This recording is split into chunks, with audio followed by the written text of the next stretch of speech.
Alam niyo naman, paprank natin si Naya na magbe-break na sila ni Ethan kasi ayan.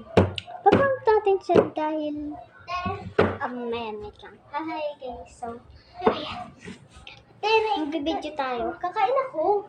Ay, ano kakainin mo? Bula. Wait lang ha. Ayan guys, nandito tayo sa kwarto ko. Ayan, masyadong malasyo nandito.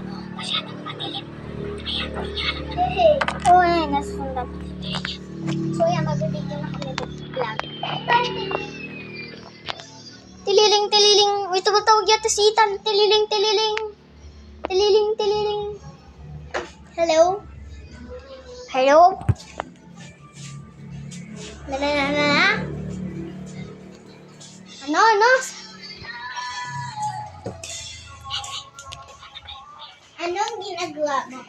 Sabi ni... break na tayo.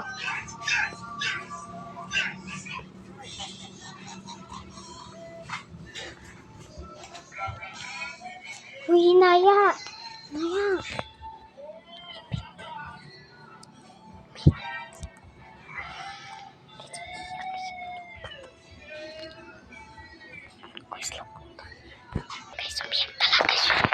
Uy, Naya. Prank lang yun. Ayun lang guys. Kung nasayang talaga kayo. Wala, sinabi ko lang sa kanya na pa-prank ko siya. Ayan, na-prank ko kayo.